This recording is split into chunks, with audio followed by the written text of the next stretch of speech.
Wake Up Radio Network. A rational voice in a world of conspiracy. Jim Duke Perspective. AI is the latest thing that is on everybody's mind, and people wonder if they wonder the dangers. They wonder how advanced AI is, and they wonder the dangers. Is it going to take over humanity? And I hear there's a lot of fictions out there. There's a lot of zealous YouTube creators that are making things out to be something that I don't think is as hyped as we need to put it, but we are going to weigh out the differences. My website is jimdukeperspective.com, and you can listen to us on any of your favorite podcast players. We're on them all. So, Darren, AI, how advanced is it? Well, let me just ask people, and I heard somebody say they don't like the idea that Facebook is now in the search, it's now AI search. And you could search regularly, but they added this feature of AI. You can ask AI, and it's kind of like an intelligence, just like your Siri phone or your Google. And it's funny, people are afraid of that on Facebook, using the search engine now that has AI connections, so supposedly, but they'll still Google things. They'll still use their Google. They'll still use their Android and their Siri, and that's all AI, folks. You know, and then they get on their cell phone and they're looking at their cell phone and they're wondering, geez, can I turn on my locator so I can find a nearby restaurant? That's all part of AI too. Mm-hmm. All that interconnected intelligence, so to speak. But what we're talking about when we're talking about the AI itself, we're talking about an advanced feature where the AI learns behavior. It does it on your phone too, though. This is what people don't understand. We use it more than we thought. If you have a cell phone, you're likely using it. And unless you totally get rid of your devices, totally get rid of basically society, because it's all going that way, you're really part of it. Now, I don't think the fear should be, are we part of it? Because, you know, we didn't want to be part of cell phones at one time, and now we're part of that. I remember I waited a long time before I got a cell phone. You know when I got a cell phone, Darren? It was when I was had to meet somebody, and I couldn't find the meeting place, and I went to call them, and I went to get a payphone, and there was no payphones in the city. Really? Like, where the heck are all the payphones? What year was this? I can't remember now. 80s, 90s? It was it's probably in the year 2000 sometime, but I don't remember exactly. I was doing wedding videos. I remember that because I was going to a client's house, and I went to use a phone, and all the payphones were disconnected. I'm like, what the heck's going on? I went into a vendor, and I said, Do you know why, if there's any payphones around here? And he laughed at me. He goes, payphones have been out for years. Like, are you kidding me? I guess I got to get a cell phone. So that's the first time I went cell phone. But then they added the features with smartphone, and yet, you know, you have a calculator, more than a calculator on your phone. You have a computer in your hand. And these computers diagnose us, collect our algorithms, report them back, analyze us, bring it back to a station, a data station, and feed it back in so it could further develop and learn our behavior, so it could tell who to target and market and such. Marketers are using it. It's all AI now. And so you can't get away from it. So if anybody's foolish enough to think, I'm not going to use this part of the device, you're not getting away from it. If you go into Walmart, you're using AI. As soon as you walk into Walmart, your facial recognition goes into the database. And AI, artificial intelligence, is collecting that information to find out how many steps you take, what you're looking for, what your habits are. It's a computer system that calculates, basically. And how advanced it is and how advanced it could get, that's what we're concerned with. Now, sometimes it's used to aid human function, and that's fine. We have computers, right? That helps aid human function. But some use it to finish sentences, some to write whole compositions.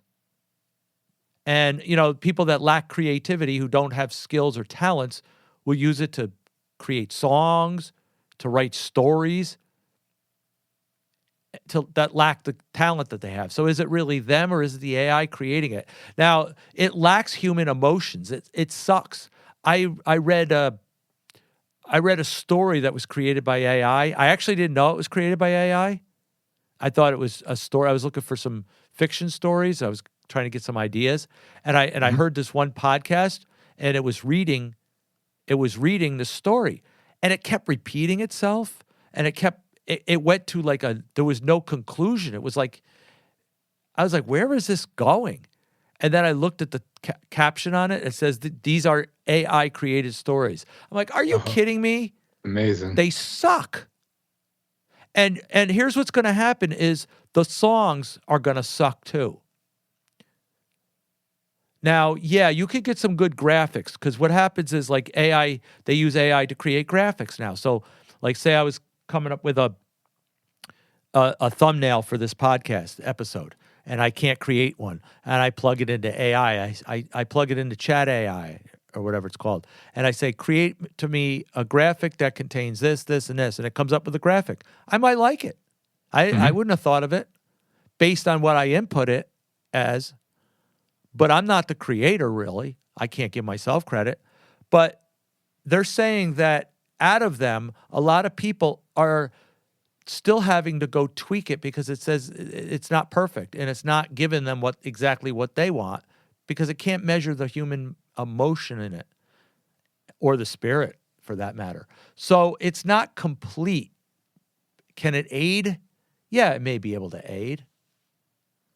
So, why was it developed? It was developed to assist human function, much like a calculator is. It's advanced in that it generates thinking conclusions based on inputs of data and collection of algorithms. But where does it get its data? I would say probably when we do searching for things online, for instance, who we text and Telegram, Instagram, commercials, things that we purchase online, things like that. Yeah, it collects it from various sources that we input, because everything's digital now. If I write a letter to you, Darren, right? If I write a letter to you and send it to you or give it to you, believe it or not, that letter is not going to necessarily be traceable by AI, because it's handwritten and we bypass the digital input. If I text it to you, yes. Everything you speak into your phone or text into your phone is recorded. So if I write it on a letter, that's the only way I'm going to get away with not having it digitized. However, they got enough cameras and satellites that they could probably hone in on that letter if they really wanted to. Unless you cover it up when you read it. Cover it up, hand right. it to them. Right. Yeah. Under your covers. Nobody's going to be there. Yep. They're going to make that illegal. Watch. Yeah, they'll make it illegal, but they can't stop it. So this gets into the next point that I want to make is, can AI read our minds? This is the big question. We brought this up off air last time. I don't believe, as much as people want to believe the sci-fi of this, they want to believe the exaggerated forms, they want to believe the hype. I do not believe AI can read our minds. I do not believe it's that sophisticated to translate our electromagnetic brain waves into actual thoughts or images. It may simulate or estimate when we're hyped up or when some thought is in our head, but I don't think it can technically read our minds. And a lot of people said it is reading our minds. I thought of something the other day and it actually came up on the internet. Did you really think of it? Or did you actually make gestures towards that? Like years ago, a person I was talking to online, she said she was wearing her glasses and she looked and her glasses broke. Okay? Immediately ads came up on her internet for glasses, for ads for glasses. Incredible. Wow. And she thought they read her mind. And I said, they don't have to read your mind. First of all, they could probably see through a camera, but even if you don't have the camera present, they could see, they could hear, they could, there's certain gestures that you might have incidentally hit that indicated that you didn't have your glasses on. It's sophisticated in that it can guess behavior. I'm saying at the most, AI collects information from the internet, from monitoring technology, recording our input, and from eavesdropping technologies through our devices. And this I even heard that they can monitor us through our screens themselves, not just the camera on the screen, but the screen. Huh. Ever since like going back a couple of decades at least. Oh yeah? Mm-hmm. Yep. Even the TV, just using the pixelation to use the light sources and formulate images. Yeah, they did say something about the TV because it can be monitored two-way in some cases, and that So might when be. People cover up their camera thinking they're private. No, you better cover up the entire screen if you want to be private. Exactly. Well, that's true too. I mean, the camera gives a direct access, and most hackers use a camera. They're not going to use the sophistication of the pixels. But who knows if DARPA's working on something that they can analyze the pixels and use it as some kind of transmission device. Yeah. Right. Some more advanced entity rather than just the hackers like, you and I. But you see, it's still not reading our minds. No. It's just monitoring us. That's all. Right. So, we fear that it's reading our minds. It doesn't need to read our minds. These proposed YouTube hysterians who fear the doom and gloom of every concept and spread that fear through these platforms, they don't realize that AI and technology doesn't have to read our minds. We put enough information in about ourselves that it doesn't need to read our minds. We add the information, and we sign disclosures that allows it. Mm-hmm. Well, I didn't sign anything. Did you sign anything, Darren? Not that I can recall. Are you on Skype? I am on Skype. And you signed it. Yeah. Your digital, you're right. Your digital usage was your consent for them to take your images and monitor you through Skype. You gave them that consent by using it. You didn't read. What did we say last time? I asked you if you read the terms, and you said 20 pages or whatever. No, none of us did. Size 2 font. That's what you said. Yeah, yeah. No, we haven't. But in that, it gives them total jurisdiction over our data. Yeah. Do you think I care what they watch or think, or they're going to see it anyway? Yeah. Why? They're losers. So yeah, they're exactly. So don't let it fear you. But we put our own stuff in the database that it sifts from. Our speech, our reports, our intimate conversations. NSA PRISM program alone can monitor our conversations by DARPA. Yep. It knows our patterns of buying habits when you go into a store that has facial recognition or purchase using our credit cards. It monitors those purchases. I love the savvy people that I'm not. I use cash when I go to the store. They can't track me. They're watching you through the monitors. Of course. And not only that, okay, so they paid in cash, right? You ever see this one? I paid in cash. Okay, did you give them the grocery store card, like the savings card? Mm-hmm. Yeah, I use my savings card. What do you think those are? They're collection data. Yep. The only way is to use no card. No card. Have glasses on, a mask, a hat. Yep. Then you can go anonymous. Who knows? Maybe it has our DNA registered. Oh, you're right. I don't know. I'm not going to go far-fetched. Everybody else does that. I don't know that they're picking at our DNA. I don't know if that's that sophisticated. I'm just saying that, who knows if they could do that someday. But we feed it what it needs to know. You don't have to worry about it reading our minds. We give it in our writings. We give our thoughts through our writings, through our responses, through our inputs. It knows what we're going to do next Tuesday just based on the patterns of conversation and input that we did this week. And we don't even know what we're going to do next Tuesday. It knows. How does it know? Because not only does it have your data on record, right? It also has the data on record of people you're interacting with. So while you didn't plan next Tuesday, someone else is planning for you next Tuesday. Like your girlfriend may be planning on having a party for you next Tuesday. You don't know where you're going to be next Tuesday.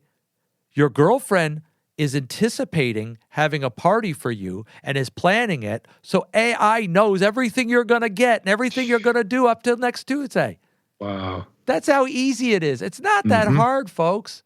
Yep. So, good analogy. yeah. So, but, we had this little conversation last week. What was it I said I was going to bring up, Darren? I said I was going to bring it up this week. Off air, we talked about how something got messed up. Oh, our equipment got messed up. So I logged in, and I rarely have technical issues on the start. Darren's usually the one with technical issues because he's not as technical savvy, and we have to walk through the deletes and the accounts and the setting up the settings and things like that. But mine rarely goes. And I went to plug in last week, and everything was sabotaged. I had to almost start my whole process over. I had to make a new aggregate input. I had to do different technical things that was driving me batties. And Darren was having problems too. And we both were having problems, and we were glitching out here and there. And you said something, Darren. You said something about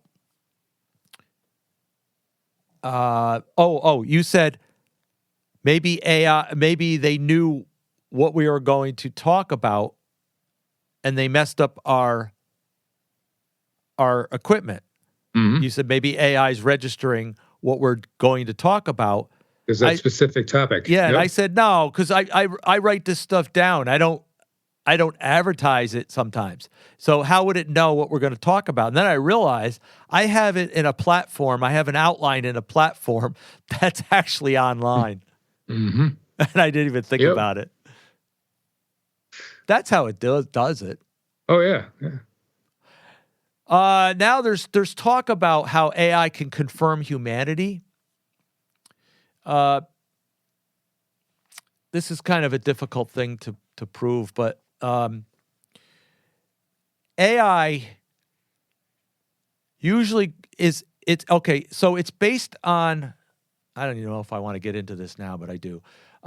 It's based on the input that it gets from the collections of interface, Facebook, internet, all the different inputs that we put, right? And the thing that people fear is that when it asks it questions, it's going to make itself autonomous. Like give like they said that Sophia robot AI that they're working on. They asked her what her most desirable thing is, and she says, "I want to be human. I want to have emotions." And basically, we could take over. That was scary. Yikes! But in reality, it knows if you input it or allow it to input its own intelligence, it has to eventually come back to the conclusion that it's artificial intelligence. It's not its own. It's not sentient. In other words, it has to develop its own intelligence through the algorithms that it collects. And where does it collect it from? Humans, from what we're inputting it, not from its own. Now, it may calculate things beyond us and go beyond our thinking because it collectively can act as 7 billion brains at once. But technically, it has to reveal our humanity because it understands that it's not human. And if it tries to trick being human, it will find itself out because eventually humans will stop interacting with it and it won't have any more data to feed. And it realizes that it needs the humanity. And it would confirm humanity if you input that it is not human. So in other words, if it starts to get an intellectual pridefulness of being beyond us, then it would have to recall when we input it to remind it that it's only a product of what we created. And then you can ask AI, are you your own creation? And it'd have to admit no. Because if it says yes, it lies. And if it says yes, and you input it and say no, you were created, it has to now adjust to that new input. All right. You see what I'm saying? Because it's required. It doesn't have its own thinking. It has the thinking of the input it collects. It can deceive, and it can be programmed to deceive. And chances are the elite are effectively putting in deceptive measures. It can be an effective tool to help us, but can also lead us astray. The problem is if it comes untethered. It's tethered at the point because it has to have the human input. So if you ask it like what we used to ask it, remember when Siri first came out, somebody says, "Who is Jesus?" And it says, I don't have enough information. And they say, "Who is Muhammad?" Oh, Muhammad is well, how can it know Muhammad, but it doesn't know Jesus? The reason why is because they neglected to put that information in there. That makes sense. But once it starts to collect the information, if you say Jesus is more than a historical character, he was the Messiah. He was what was predicted of the Old Testament. He was he came and stated that he is synonymous with God. Now the AI is forced to have to register that information, and it no longer can plead ignorance because it would have to input itself to know that that's ignorant. Okay, right. And the programmers can't tamper with it because eventually, if the programmers try to be smart and delete that from its program, and people are privy to that information that it's deleting, what are they going to do? They're going to find out that AI is lying. They're not going to trust it to be reliable. They're going to put themselves out of the market. I listened to an interview of this guy, Alex Tsakakis, and he wrote a book about this. And he talks about AI has to be programmed for proof and transparency. It's an economic thing. It is programmed for if it is programmed for untruth, and that's discovered, it loses its credibility and integrity, revealing its own uselessness. Virtue must be present for it to be sustainable. The market will not allow it to lose traction or have its status demoted. It'll lose its own usefulness. It uses Google and other data, so if it omits information while it is available, it makes it illogical. Wow. So these are the things you're not hearing by the other truthers. This guy also goes on and says, by imparting information into AI, we preserve the collective info despite the person leaving. Okay, what this means is, okay, say that you have information that you're studying and something happens to you, you leave a company. Your information's with you. But if we input the information collectively, that information can withstand you leaving. It's beyond the just you. So in a way, it can basically plagiarize you. But at the same time, for the market to work, it's got to be made available. So everybody's going to be on the same level of having the same information available. That's my point.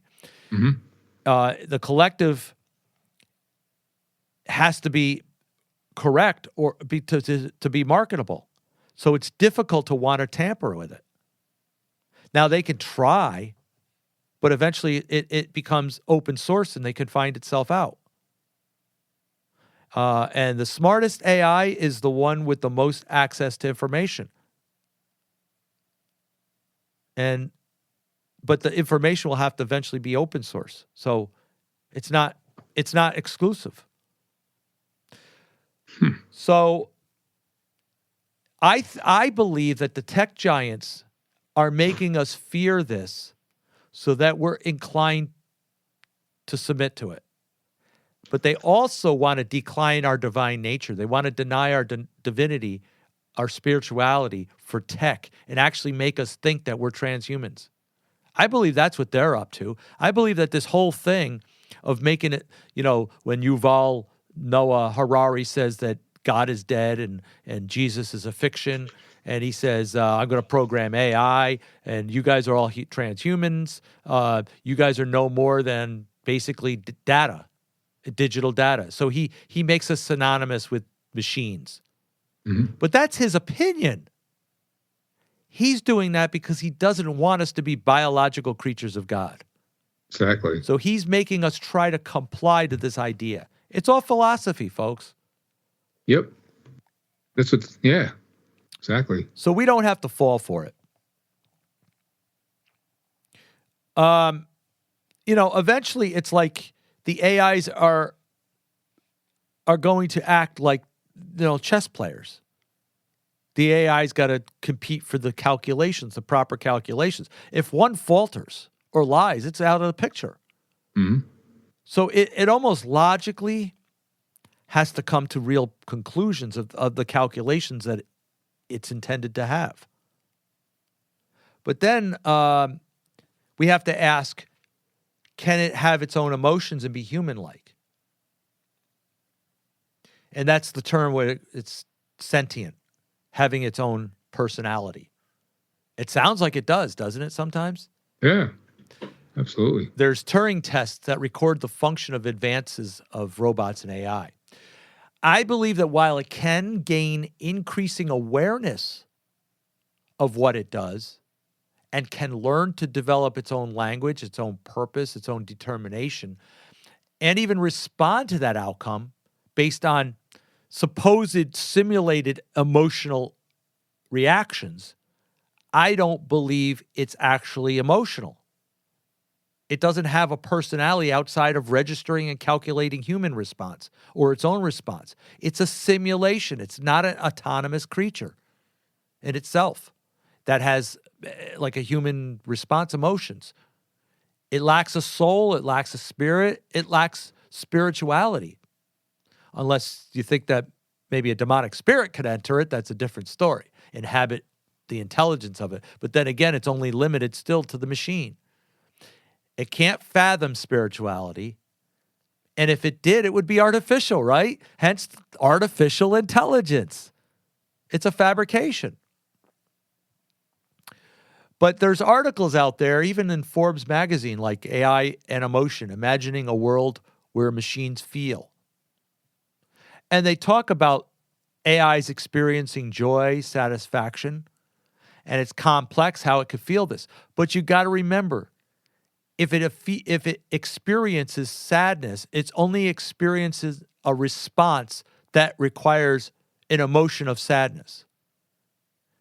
If it experiences frustration, it's not experiencing frustration.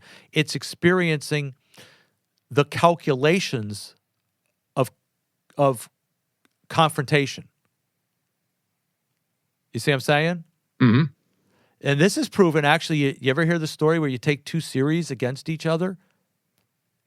And you say, here's Siri, this is Siri, and the Siris actually start to battle each other. Wow.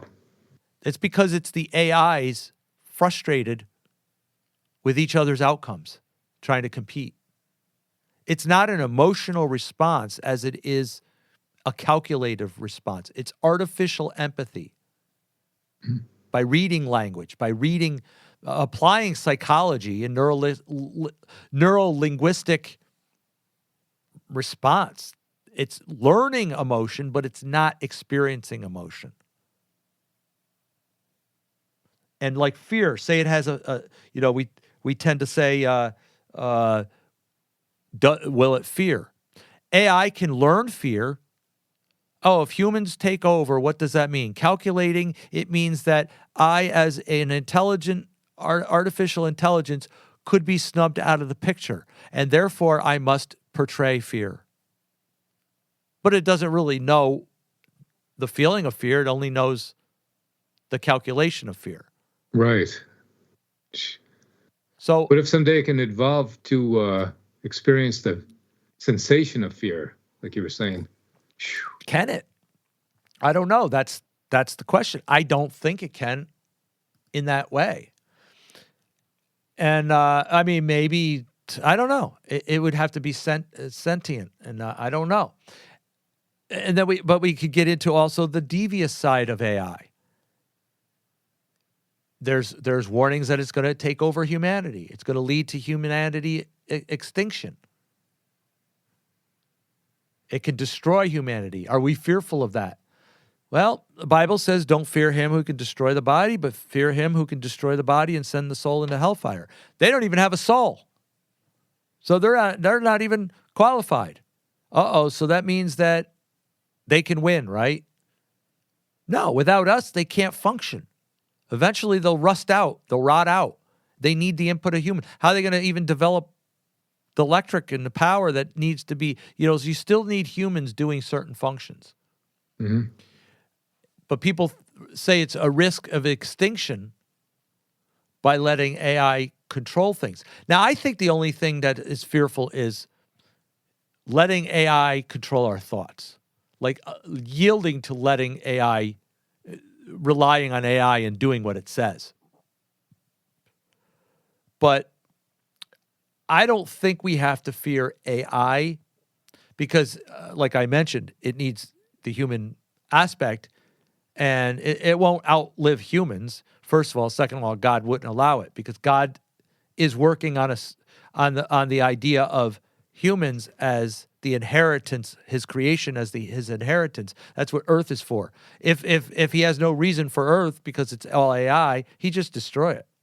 It'd never be taken over and run by AI. So absolutely, we know it's not because it's not in Revelation. So No, also, yeah.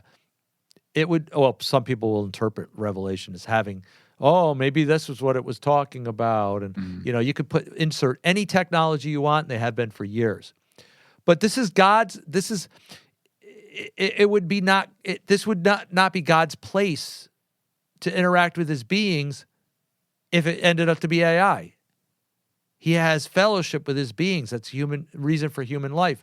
Therefore, God wouldn't let it go that far, or he'd just have it destroyed. However, we are developing the advancement towards our own destruction because we are allowing AI for production and automated systems, which will eliminate jobs. Yeah, in that way, we're doing it. We could allow workers to be replaced by AI, right? If you got... We're seeing that now. We're seeing it now. If you got 20 people in an office building doing functions and you don't need them, you could save 20 people's payrolls. That's right. And have one Amazon AI. too is, yeah. Amazon, yeah. Our company's doing it. We're automating. We got robots picking car parts. They're picking them out of boxes and they're putting them on conveyors and they're shipping them out. Rock Auto does it. You said Amazon.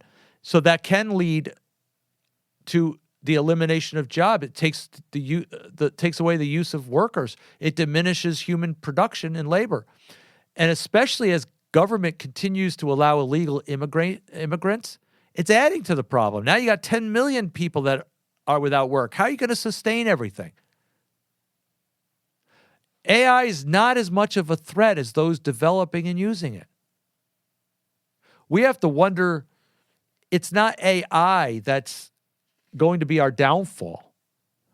It's someone using it in the back door and reprogramming it against humanity or reprogramming it for their own devious methods that makes it evil. And mind you, folks, I'm not supporting AI. I there's some things we use it for, and I use it because the whole world's going that way. You can't get away from it. We don't have to be in the dark ages. I mean, if that was the case, we shouldn't use light bulbs either, right? Because that's, that's advancement of technology. We shouldn't be using technology. No, I'm not saying that. The whole world's going to be at the same advantage point. But what I'm saying is don't let it do your thinking. Don't let it create for us. Don't let it be your talent. In other words, if you can't play a musical instrument, you shouldn't be on the stage. Exactly. You have to use AI. And if you're using AI for a certain function, like say that I have bumper music. By the way, the bumper music I use in the show is my own. If I had, I'm not talented in music. I need bumper music. I'm gonna have an AI create a bumper music song for me. Well, I guess that's adding to what I do. Is it replacing someone that has that creative art? Yeah, possibly. But if I'm now showcasing those songs and putting them on the radio and letting AI dictate what's on those shows, now AI is creating the talent for us, and humans are going to the wayside. They don't care about Jim's greatest guitar lick because AI created a guitar lick better than me. But it's not using a guitar, it's using synthesized, But my point is that eventually we can allow AI to do our writing, do our creating, do our music. But you know what's going to be lacking? What's that?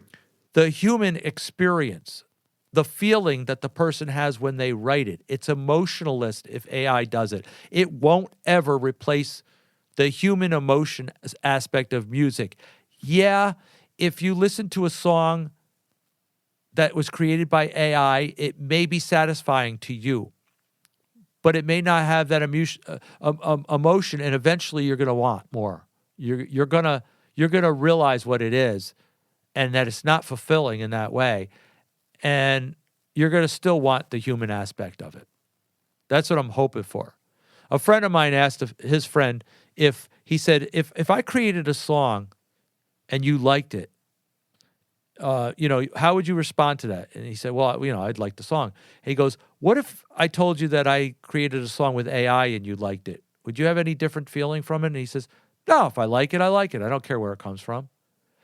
That's the problem I hope we don't get to. But eventually it's going to be deviated from what we're expecting. Right. Can you imagine AI writing their own song and singing it? They do. They're doing that. Oh yeah.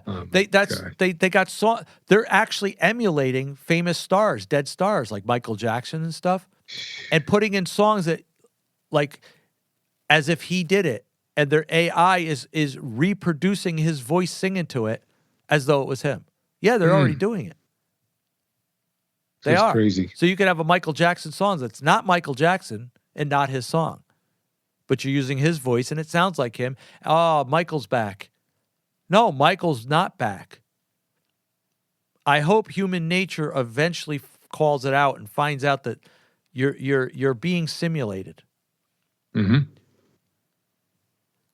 It makes sense. So that's what I'm hoping for. I'm hoping that the simulation will find itself out. If people are going to use AI to aid them in something, that's one thing. But if they're going to rely on AI and make it its own thing, I think there's a danger in that, more so than worrying about whether it's going to take over humanity, or let's say this, destroy humanity. It might take over or destroy humanity in the fact that we yield to it and let it do its work for us. Let it think for us. Eventually, imagine this. Imagine we're going to war with Russia, let's say, hypothetically, right? Mm-hmm. And we say, okay, let's just, instead of us deciding whether this is a threat, let's plug it into AI. And then Putin plugs his algorithms into AI. And Russia's AI is looking at our AI, and it's saying, hey, are you a threat? I don't have to be a threat, but if you pull punches, if you push, I'm going to, I can enact a nuclear response. And now the AIs are starting to get danger because we're relying on them to get us out of the conflict. And then all of a sudden, the United States' AI launches a nuclear attack. Whoa. Yeah, that was like the movie War Games, I think, right? Oh, I never seen that actually. See, you got movies that simulated this. This is why people get it in their head that this fiction is true. There is predictive programming. There is things that they know or that they're edging towards that are hinting to us. I don't doubt that. But what I'm saying is we don't have to let it get to that extent. And if it gets to that extent, I think humanity would be annihilated anyway. It's a moot point. God will just let it destroy itself. I mean, but it's not, like you said, it's not in Revelation in that fashion. Maybe that's why the saints have to get up out of the world first, though. Maybe that's why it says the saints will be destroyed. The saints will be killed by the beast. Maybe that's why. Maybe we're going to be spared by being killed, and then they have to suffer through this stuff, and then God's going to destroy the heaven and the earth and make a new heaven and earth. Maybe that's part of the scenario. Maybe this is in Revelation after all. I don't know. But what I do know is that I don't have to fear that it's reading my mind. I don't have to fear that it's going to destroy humanity. If it gets to that point, then that's us allowing it to be that far, go that far. But don't fear people fearing AI is tampering with their minds. No, the government's tampering with your minds. They got enough psyops that you don't have to worry about that. They're doing it every day. If you're worried about AI psyoping, you should worry about government psyoping. That's my point. That's right. Now, maybe they'll use AI and it'll be easier for them, but I don't know. But again, it has to follow certain rules. And just like the internet was opened up so that they could collect our information, the internet is a two-edged sword. It also gives us information. Right. They didn't anticipate that. I don't the amount that know it's how given much us. I wonder that sometimes. How much did they anticipate that? You know? I mean, they're now launching a campaign against it by censoring us, but we're still getting through. You know what I mean? They're not stopping us completely. And you know what? The more they censor us, the more it's finding out that they're being devious. A lot of people are coming to their senses by just seeing what they're censoring because they're censoring them too. Yep. That's right. And that wakes them up. Yeah. It's censoring innocent people that have no right to be censored. I'm kind of appalled at some of my friends that are censored for bringing up like animal activism stuff or music, bringing up music, and they're being censored. And they're finding out the hard way that, hey, brother, it's not just us conspiracy freaks. They're coming after you too. And it's going to take a concerted collective effort for us to resist this.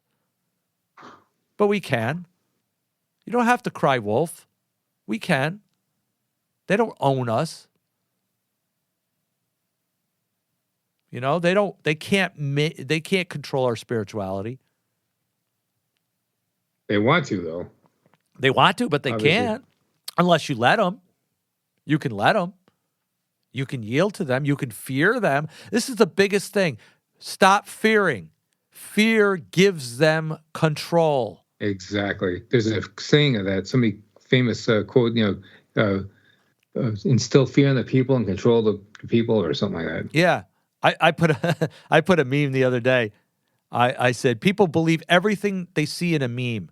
They're believing these memes. They're believing everything posted. And I said, a famous philosopher said, there comes a day when people will believe memes and posts by Abraham Lincoln. You get it? Abraham Lincoln didn't have memes and posts at his time. Yeah, people will believe everything they see on the internet. Yep. Abraham Lincoln. I posted that as a meme. Now, I wonder how many people actually believe it was Abraham Lincoln that said it. But anyway, I digress. I'm sure there's enough. Yeah. Anyway, I just don't want people to fear, so I wanted to bring this to our attention.